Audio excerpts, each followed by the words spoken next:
인간은 표면의 존재입니다. 우리는 공기와 밝은 빛, 발밑의 땅을 당연하게 여깁니다. 최근 우리는 지구 전체에서 이런 조건이 특별하다는 사실을 알게 되었습니다. 왜냐하면 세상의 아래쪽 깊은 곳의 어둠과 뜨거움 속에는 그곳에는 오랫동안 드러나지 않은 많은 생명체가 있습니다. 우리는 이들을 인트라테레스트르, 즉 지하 생명체라 부릅니다. 이 생명체들의 발견은 우리가 알던 생명에 대한 생각을 뒤흔들었습니다. 이들은 대륙의 표면 아래 바다 및 지각 내부에서 진화해왔습니다. 그리고 이 인트라테레스트르들은요, 오늘날 우리는 이들의 분포를 깊은 곳까지 지도할 수 있게 되었고, 이를 통해 지하 생명의 궁극적인 경계를 나타낼 수 있습니다. 이제 우리 행성의 지하, 즉 우리가 심층 생물권이라고 부르는 곳에 묻혀서 살아가는 인트라테레스트르들로 다시 돌아가 봅시다. 이곳은 놀라울 만큼 적대적인 환경으로 실제로는 지표면에서 수십 미터 아래에서 시작해 때로는 수 킬로미터 깊이까지 이어집니다. 심층 생물권은 흙이나 점토로 이루어져 있지 않으며 지하가 더 이상 생명 활동으로 풍요롭지 않을 때부터 시작됩니다. 그래서 대륙이든 바다 밑이든 이 낯선 세계에 들어가기 위해서는 보통 지표면에서 몇 미터 이상을 파고 들어가야 합니다. 처음에는 극도로 압축된 퇴적물로 이루어져 있으며 더 깊이 들어갈수록 거의 순수한 암석으로 변해갑니다. 이 암석은 지구 중심에서 올라오는 열로 데워지고 엄청난 압력에 노출되어 있습니다. 그리고 바로 그곳, 완전히 어둡고 산소가 없는 환경에서 우리는 오베를 발견했습니다. 암석 사이 좁은 공간에는 다양한 생명체들이 때때로 매우 많이 존재합니다. 이러한 지하 생명체의 실마리를 처음으로 발견한 것은 1920년대 깊은 석유층 탐사 과정에서 지표로 올라온 흔적들이었습니다. 이 시추에서 얻은 암석 샘플에서 종종 정체불명의 미생물 활동 흔적이 발견됐습니다. 당시 대부분의 과학자들은 지하 깊은 곳에서 생명체가 번성할 수 없다고 생각해 회의적이었습니다. 이 샘플들이 지상으로 올라오며 오염됐다고 생각했죠. 하지만 1980년대에 들어서 깊은 곳에서 채취한 샘플을 완전히 분리할 수 있는 방법이 개발되면서 의심은 사라졌습니다. 왜냐하면 많은 심층 시추에서 미생물들이 서식하는 암석이 발견되기 시작했기 때문입니다.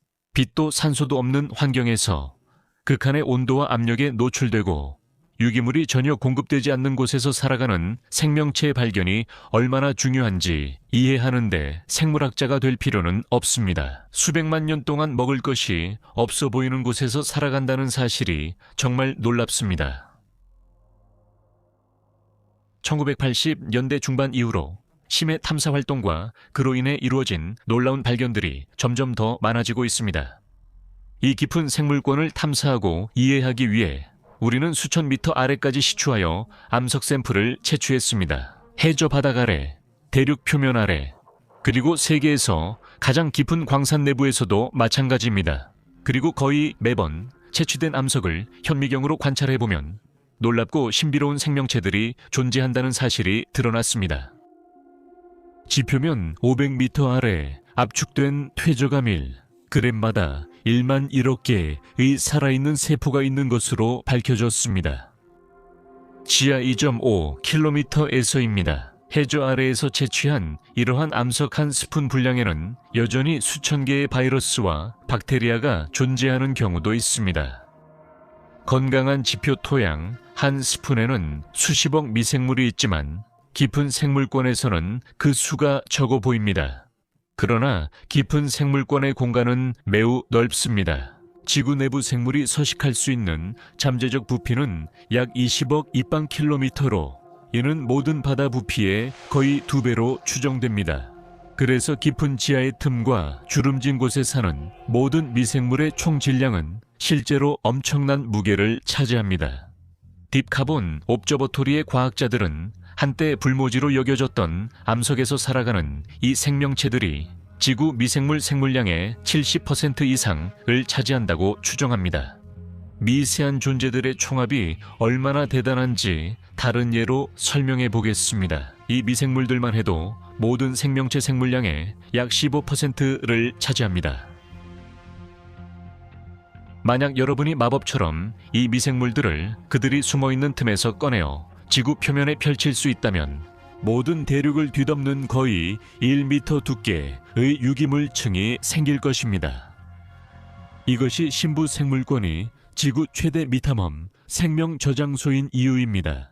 이 저장소는 본질적으로 단세포 생물로 이루어져 있으며 그 다양성은 약용 자원 측면에서 다음 열대우림이 될 수도 있습니다. 현미경 아래서 미생물들은 대체로 비슷해 전문가가 아니면 인상적이지 않습니다. 이들은 지옥 같은 환경에 적응하려고 놀랍고 다양한 방법을 개발했습니다. 많은 미생물들은 너무 깊은 곳에 살아서 대부분의 기계조차도 단 몇 초도 견디지 못할 압력을 견디는 달인이 되었습니다. 이들은 자신들 위에 수 킬로미터에 달하는 암석의 무게를 버티기 위해, 그리고 우리 대기압의 1000배가 넘는 압력에도 견딜 수 있도록 놀라울 정도로 유동적이고 유연한 세포막을 발달시켰습니다. 가장 놀라운 점은 이들이 평소 먹지 않을 것들에서 영양을 얻는 능력입니다. 지각의 틈에서 대부분의 다른 생명체들이 결코 삼키지 않을 것 같은 것들을 지각 속의 대다수 박테리아들은 섭취합니다. 고세균들은 실제로 압축 암석을 먹고 사는 듯합니다. 혹은 더 정확히 말하면 뜨거운 물이 얇은 균열과 미세한 틈 사이를 천천히 흐르면서 암석에서 떼어낸 희귀한 원소들을 먹고 사는 것입니다.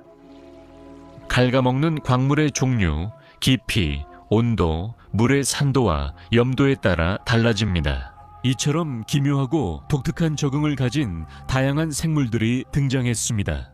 이 모든 생물을 저녁 식사에 초대하면 모두가 만족할 메뉴를 만들기 매우 어렵습니다. 일부 미생물은 황철석 같은 암석을 먹고, 다른 미생물은 물과 감람석 반응으로 생긴 수소를, 또 다른 미생물은 황산염, 질산염, 황화수소를 섭취합니다. 그들이 사문석을 먹고 철이나 망간 산화물을 호흡하는 걸 더 좋아하지 않는다면요.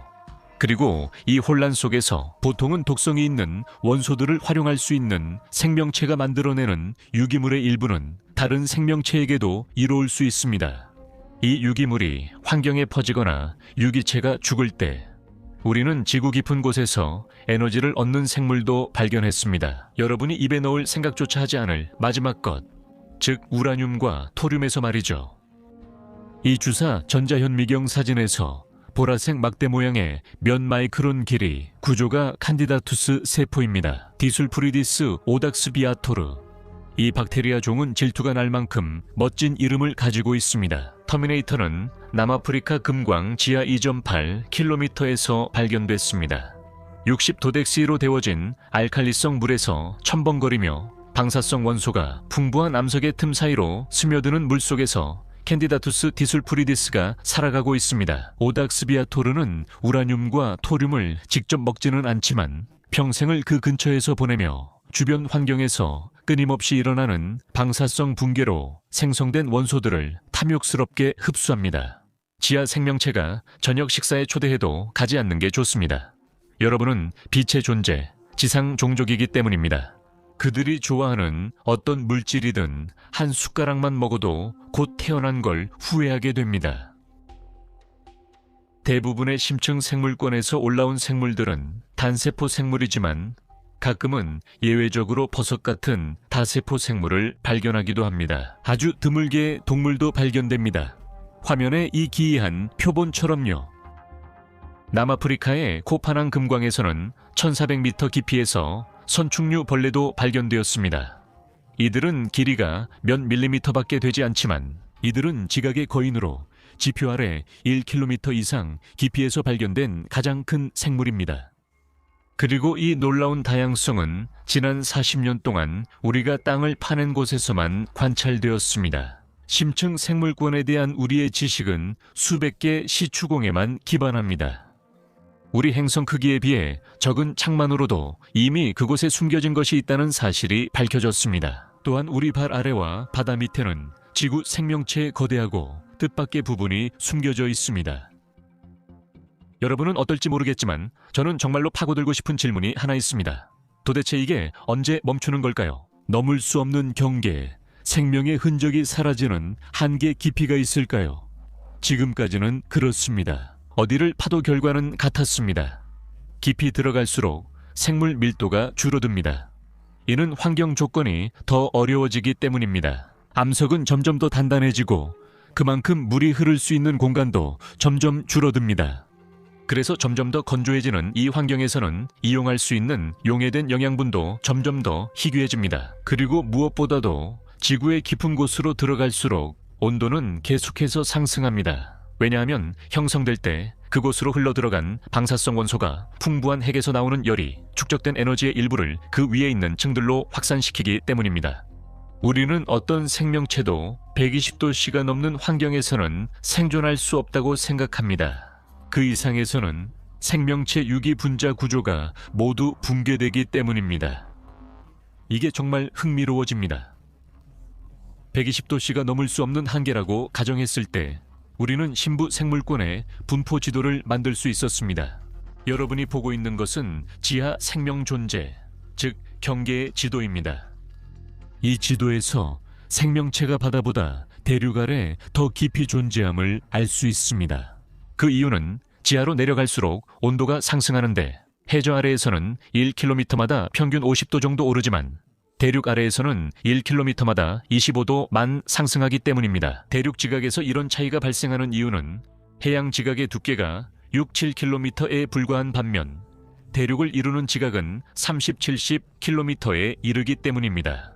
더 얇고 현무암질인 해양 지각은 열을 더 잘 전달해 에너지를 효과적으로 확산시킵니다. 아주 깊은 곳에서 올라옵니다. 지도에서 흰색과 파란색에 가까운 지역은 지구 표면에서 가장 오래된 곳입니다. 수억 년 동안 안정되어 있었기 때문에 식을 시간이 있었고 이 지역에서는 온도가 킬로미터당 10도 미만으로 오르는 경우도 있습니다. 이곳에서 최대 10,000m 깊이에 묻힌 생명체를 발견할 것으로 기대됩니다. 주황색과 빨간색 영역에서요. 지하에서는 온도가 훨씬 더 빠르게 올라가고 어떤 생명체도 겨우 몇 킬로미터 깊이 이상에서는 번성할 수 없을 것입니다. 많아야 그 정도입니다. 마지막으로 매우 활발한 일부 지각판 경계 지역이나 지표면 가까이에 마그마 주머니가 위치한 해령에서는 그렇지 않습니다. 색깔은 붉고 진홍색입니다. 그곳이 가장 빨리 지옥 같은 온도에 도달하기 때문입니다. 요약하자면 이것만 기억하세요. 해저 4km 아래에서는 어떤 형태의 생명체도 존재할 수 없으며 대륙 아래에서는 아마 10km 이하에서는 생명체가 존재하지 않을 것으로 추정됩니다. 이 수치는 지금까지 우리가 발견한 최대 깊이에 해당합니다. 아미노산이나 생체 고분자와 같은 유기물 흔적들이 있는데 이는 생명체에 의해 합성된 것으로 여겨집니다. 놀랍게도 지구에서 신부 생물권이 발달할 수 있는 공간은 시간이 지날수록 늘어나고 있습니다. 왜냐하면 우리 행성의 핵이 끊임없이 식어가고 있기 때문입니다. 10억 년 전 지구 땅을 시추했다면 당시 온도가 지금보다 훨씬 더 빨리 올랐다는 걸 알 수 있었을 것입니다. 당시 생물이 살 수 있는 최대 깊이는 지금보다 훨씬 지표면에 가까웠습니다. 따라서 40억 년 후 태양이 적색 거성으로 변하고 지표면에서의 모든 생명체가 존재할 수 없게 될 때 지하 생명체들은 여전히 지구 깊은 곳에 있을 것입니다. 그들은 지금보다 더 넓은 암석 공간에서 번성할 수 있을 것입니다. 이 생명체들은 태양 열기에 탄화되기 전까지 마지막까지 살아남을 것입니다. 그리고 인해 지구 생물들이 가진 놀라운 점은 그들의 저항력과 다양성뿐만 아니라 느림과 장수입니다. 심층 미생물들은 표면 미생물과 매우 다릅니다. 그들의 신진대사는 극도로 느려져서 때로는 마치 멈춘 것처럼 보일 정도입니다. 표면에서 수십 미터 아래에서는 세포의 생명 활동 속도가 2, 3배 정도 감소하는 것이 관찰되었습니다. 이런 생명체의 느려짐은 이 환경에서 생존의 핵심으로 확인되고 있습니다. 더 깊이 내려갈수록 아주 깊은 곳에서 살아가는 거의 모든 생명체들은 자신을 둘러싼 분자를 분해하여 에너지를 생산하는 속도가 표면에 사는 먼 친척들보다 1만에서 100만 배나 더 느립니다. 따라서 지하 생명체들 중 천년에 한 번 세포 분열만 해도 지구 속에서 가장 활발한 존재가 됩니다. 자원이 부족하면 일부 생명체는 번식을 멈추는 듯 보입니다. 이들은 최소한의 생존 모드로 전환해 손상된 부분만 느리게 수리하며 생명 유지에 만족합니다. 더 놀라운 점은 일부 심층 토양 샘플에서 휴면 세포나 극히 느린 대사의 비활성 생명체가 발견된 것입니다. 그래서 연구자들은 이들을 살아있는지 단순히 죽지 않은 존재인지 고민합니다. 싹트기를 기다리는 씨앗처럼 이런 지하 생명체들도 조건이 좋아질 때까지 기다리다 다시 활성화되는 것 같습니다. 그리고 운석 충돌이나 지진, 혹은 갑작스러운 틈이 생기는 등의 계기로 맛있는 성분들이 근처로 흘러들 수 있는 새로운 균열이 생기면 그들은 잠에서 깨어납니다. 다음에 지진이 일어날 때 이 점을 생각해 보세요. 이것은 지상에 사는 생물들에게는 위험한 위협이 될 수 있지만 심해에 사는 생물들에게는 큰 기회가 될 수 있습니다. 또 다른 이상한 점은 그들의 수면 시간이 제한이 없어 보인다는 것입니다. 최근에 일본 연구진은 해저 표면에서 2km 이상 깊은 고도에 고립된 암석층에서 채취한 샘플을 끌어올렸습니다. 그리고 그곳에서 그들은 1억 년 동안 아무런 활동 없이 갇혀있던 수천 개의 미생물을 발견했습니다. 연구진이 이 지하 미생물을 유기물 많은 용액에 넣었을 때는요, 이 미생물들은 잠에서 깨어나 다시 활동하며 번식과 복구를 시작했습니다. 그리고 과학계가 매혹되어 있는 수수께끼가 하나 있습니다. 아마도 그 중에서 가장 신비로운 것일 텐데 도대체 어떻게 이 생물들이 그렇게 깊은 곳까지 내려갈 수 있었는지에 대한 것입니다. 몇 년 전 한 연구팀이 태평양 해저 2km 아래에 묻힌 석탄층에서 채취한 지하 생물의 DNA를 분석하다가 당황스러운 발견을 했습니다. 그들은 이 생물들이 심해 생물보다 우리 숲 토양에 미생물과 유전적으로 더 가깝다는 것을 알게 됐습니다. 석탄층에서 불과 몇 미터 떨어진 다른 암석에서 진화한 이 미생물들은 원래 원시림의 토양에서 진화하던 종들의 후손이라는 점에서 그 이유를 찾을 수 있다고 생각됩니다. 그리고 이 숲들이 분해되어 시간이 지나면서 매몰되고 압력을 받아 석탄으로 변할 때 그곳에 의존해 살던 미생물들도 함께 깊은 지하로 내려가게 되었습니다. 그 과정에서 계속해서 그것을 먹고 살기 위한 기발한 방법들을 개발해냈습니다. 석탄이나 신부 탄화수소, 매장지에서 발견된 지하 생물들의 기원에 대한 미스터리는 이제 어느 정도 풀린 것처럼 보입니다. 대부분의 경우 생명체가 어떻게 도달했는지 알 수 없으며 어떤 발견은 전혀 이해되지 않기도 합니다. 예를 들어 지구 곳곳에 흩어져 있는 세계의 깊은 지질학적 장소에서 이상하게도 매우 유사한 미생물들이 발견되었습니다. 하나는 대서양, 또 하나는 인도양, 마지막은 뉴칼레도니아에 있습니다. 그리고 이렇게 수천 킬로미터나 떨어진 깊은 지층에서 어떻게 이렇게 많은 공통점을 가진 생명체들이 나타날 수 있었는지 이해하기 어렵습니다. 일부 지하 생명체들이 해류를 타고 이동하는지 아니면 느린 물의 흐름만 따라 이동하는지 아직 알지 못합니다. 지하 생명체의 기원을 설명하는 두 가지 주요 가설이 있습니다. 첫 번째 가설은 이곳 생명체가 모두 지표면 생명체에서 유래했다는 것입니다. 그리고 이 생명체들은 지구상에 생명이 존재한 수십억 년 동안 천천히 스며드는 물의 움직임을 따라 지구 내부 깊숙한 곳까지 서서히 퍼져나갔다는 것입니다.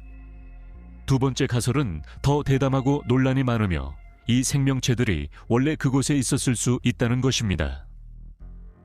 지구 최초 생명체는 지하 깊은 곳에서 태어났을 수 있습니다. 그리고 일부 생명체는 태양을 향해 이동의 지표면 환경에 적응했을 수도 있습니다. 정답이 무엇이든 이 독특한 생명체들의 발견은 생명의 거대한 나무에 새로운 가지와 분기를 더해 주었습니다. 수십억 년 동안 지구에 존재해왔지만 아주 최근까지도 우리가 전혀 알아차리지 못했던 가지들입니다. 아마도 이와 비슷한 존재들이 지금 이 순간 다른 행성의 지하에 숨어서 조용히 광물을 빨아먹고 있을지도 모릅니다. 누군가 지구에 더 이상 놀라운 발견이 없다고 하면 지표면 아래의 지상보다 더 넓은 왕국이 있다는 사실을 상기시켜 주세요. 그리고 그곳에는 우리가 겨우 스쳐 지나가기만 한 아주 작은 존재들이 가득합니다. 그리고 그 김에 그에게 흑손이나 시추 장비를 선물하세요.